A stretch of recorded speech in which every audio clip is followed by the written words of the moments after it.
Hello everyone, welcome to my YouTube blog. This is my first video, so hope ये आपके लिए helpful बने। मैं आज आपको पीयू का हिस्ट्री सिलेबस के बारे में बता रही हूँ और अभी एग्ज़ाम्स में थोड़े दिन पेंडिंग हैं तो होपफुली आपके लिए बेनिफिट में बनेगी। तो आज हम कर रहे हैं हिस्ट्री ऑफ इंडिया 1750 एंड 1964। तो ये सारा सिलेबस है।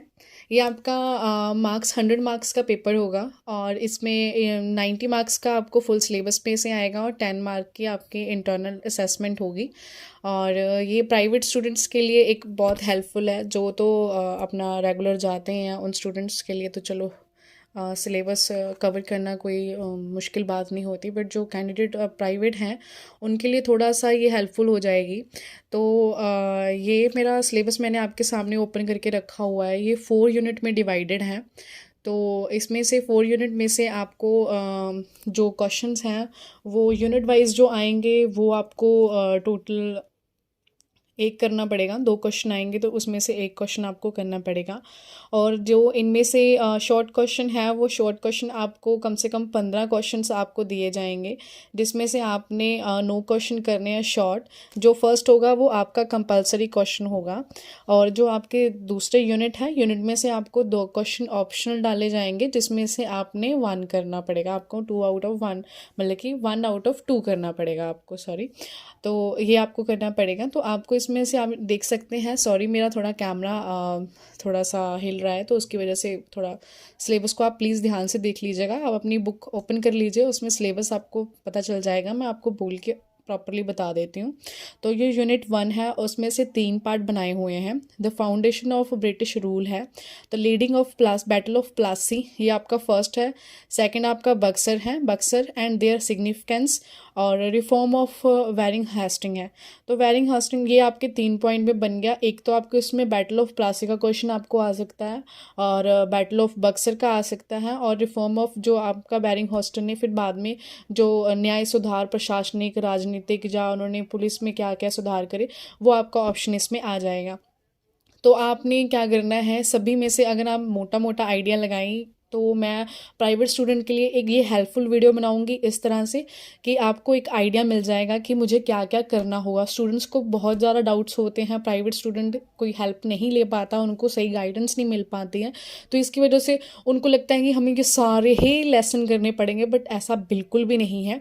आपको ये सारे लेसन करने की कोई ज़रूरत नहीं है। आप इसमें से मैं आपको बताऊँगी कि आप इसको कैसे क्रैक कर सकते हैं, बहुत ही कम टाइम में आप इसको कैसे कर सकते हैं।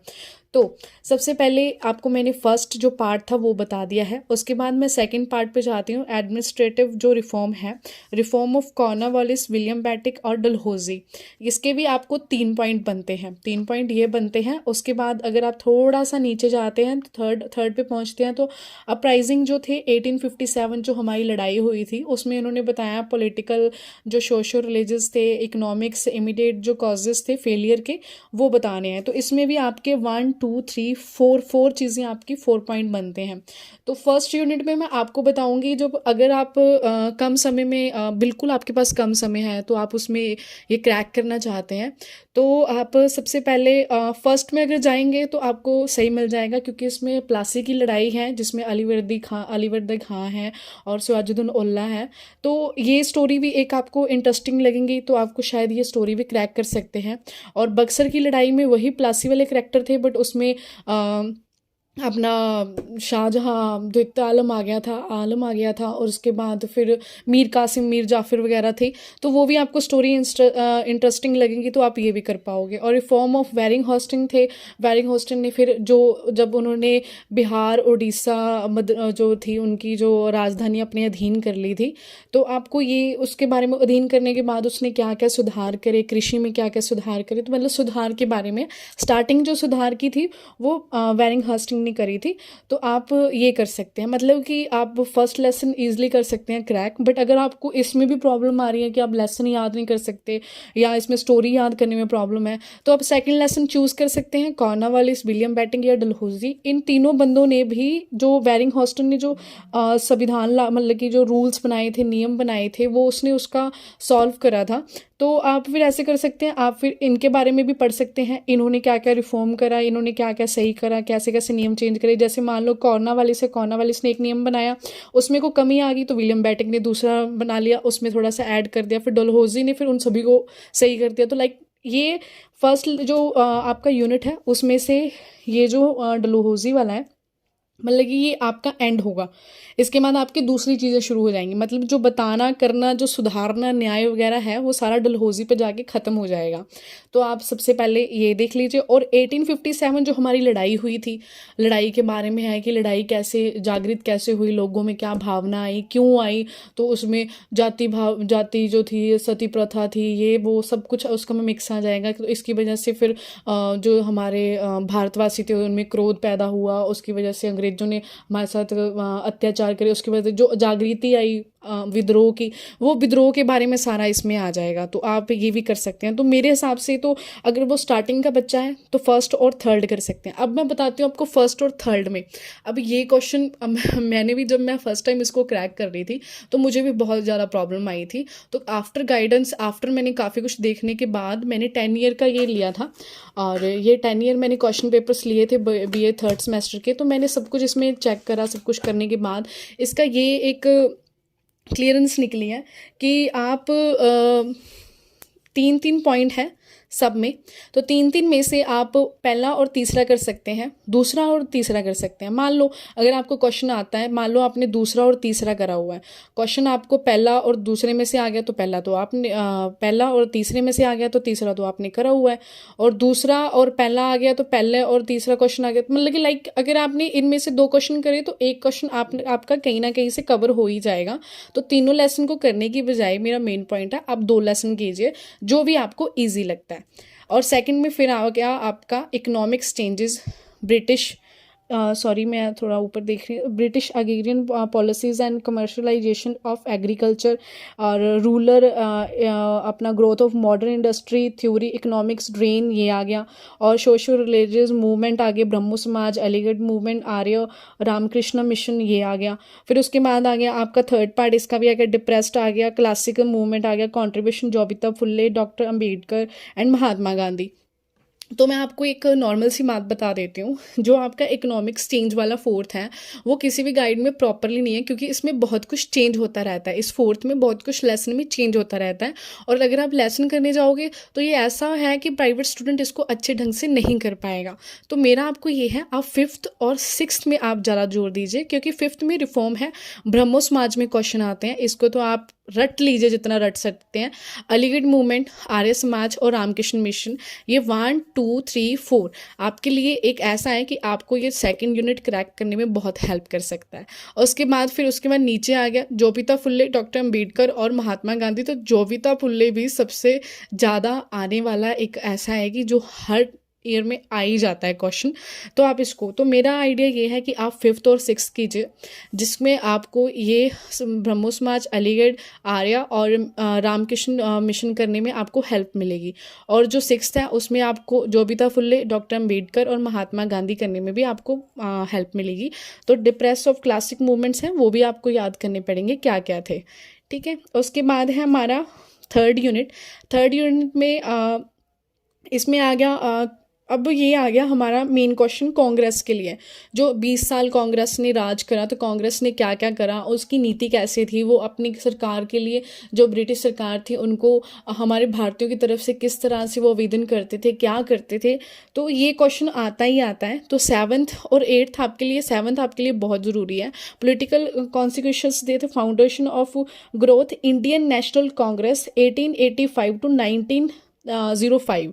तो ये 20 साल में जो जो कांग्रेस ने करा, क्या क्या करा, फाउंडेशन कैसे उन्होंने अपनी ग्रोथ करी, बिल्ड कैसे करी, तो ये आ गया। और फिर 1905 से लेके 1990 तक उन्होंने क्या करा, मतलब कि उन्होंने ग्रोथ कैसे करी, वो हमारे कैसे हमारे भारतीयों में कैसे वो आए और किस तरह से उन्होंने स्टार्टिंग कैसे करी, फिर उन्होंने बाद में जाके आगे कैसे ग्रोथ करी, उन्होंने अगले साल वो कैसे रहे। तो ये यहाँ पर 20 साल और उसके बाद आने वाले ये 15-20 साल उन्होंने क्या करा, क्या नहीं करा, ये आपको इसमें बताना है। तो 7th लेसन भी आपके लिए बहुत मस्ट इम्पॉर्टेंट है।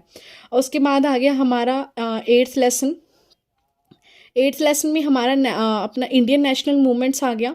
तो इंडियन नेशनल मूवमेंट्स में circumstances leaded to non corporation movement. Non corporation movement कि जब इसमें साथ नहीं मिला, और ये मतलब कि आप साथ नहीं मिला, और ये अपना जब विद्रोह हुआ था, तो विद्रोह में कौन कौन से जो थे, मैं सॉरी मैंने भी ये रीड किया हुआ है, तो विद्रोह में कौन कौन से लेसन थे, विद्रोह में कौन कौन से पार्ट थे, कौन कौन से उसमें डिवाइड करे हुए हैं कि किस वजह से हमारा विद्रोह सफल नहीं हो पाया था, किस वजह से हमें अपॉर्चुनिटी नहीं मिल पाई थी आगे बढ़ने की, कौन सा मध्य प्रदेश था, तो कौन से देश थे जो शांत बैठे हुए थे, और ये किस वजह से हुआ था, तो ये आ गया। और सेपरेट इलेक्टोरेट मतलब कि अपना सॉरी सिविल डिसऑर्डिनेंस मूवमेंट, तो ये एक आ गया हमारा 1920 to 22 तक आ गया। तो एक आप ये देख सकते हैं, और इसमें यही आ गया कि नॉन कॉपरेशन क्या था, असफलता के कारण क्या क्या थे, उसमें क्या क्या हमारे असफलता के कारण बने, किस किस चीज़ों के किस किस कारणों की वजह से हमारा जो विद्रोह था वो हमारा सफल नहीं हो पाया, और अंग्रेज़ों को किस चीज़ का पता लग गया था। तो ये चीज़ें इसमें बतानी है। तो 7th और 8th आपके लिए एक इम्पॉर्टेंट बन गया है। उसके बाद आ गया फोर्थ में मैं आपको सीधा सीधा बताती हूँ। फोर्थ में अगर आपको किसी चीज़ का डाउट है, या आप जैसे इसमें अब टूवर्ड पार्टीशन ऑफ इंडिपेंडेंस है, और उसके बाद सिग्निफिकेंट डेवलपमेंट्स एंड इंडिपेंडेंस है, तो इसमें और थर्ड पार्ट में इसमें मैप है।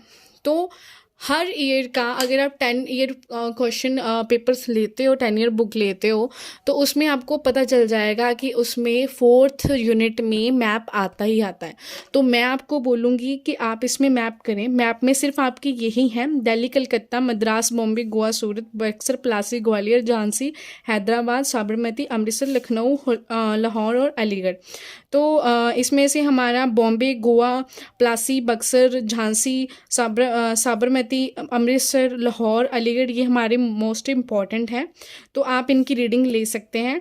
और मैं बोलूँगी कि जैसे हमने सारे पार्ट्स में से 2-2 लेसन करे हैं, इसमें से भी 3 में से 2 करे, 3 में से 2 करे, 3 में से हमने इसमें भी 3 में से 2 करे हैं। तो आप 4th में मेरे हिसाब से अगर आप मैप का रट्टा अच्छे से मारते हो, मैप अच्छे से क्रैक कर लेते हो, तो आपको इन सभी में से सिर्फ मैप करना पड़ेगा। ये आपके लिए एक बहुत अच्छा बेनिफिट है। 18 मार्क्स का क्वेश्चन होगा, तो आप 18 मार्क्स इसमें कवर कर सकते हैं।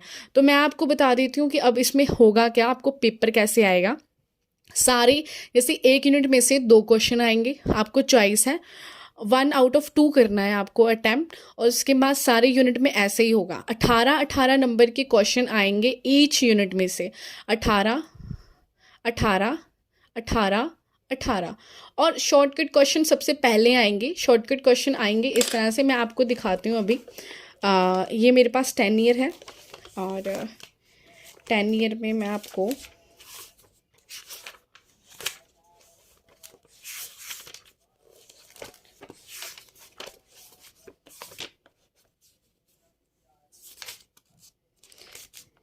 जैसे ही देखिए, ये 10 ईयर है, और 10 ईयर में कैसे करा है, इसमें से आपको 15 क्वेश्चन दिए हुए हैं। 15 क्वेश्चन हिस्ट्री के दिए हुए हैं, जो आपने 25 to 30 वर्ड्स में लिखना है। मतलब कि वही लाइनें 2 से 3 लाइनों का ये आंसर होगा।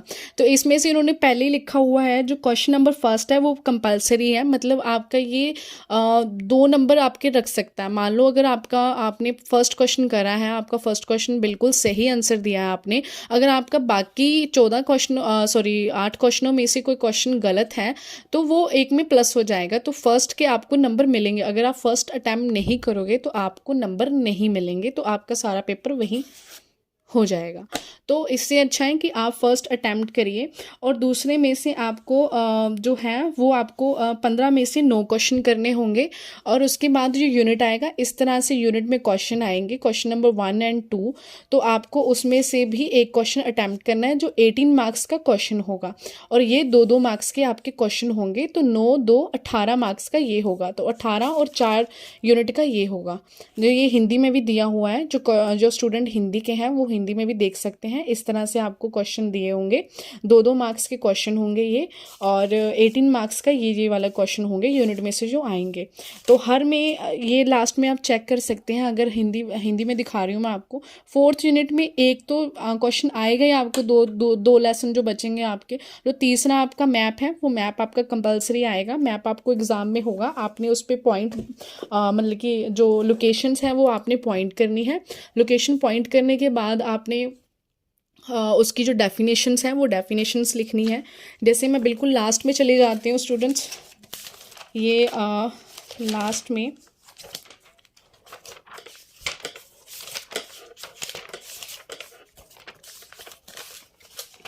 सॉरी थोड़ा टाइम लग रहा है।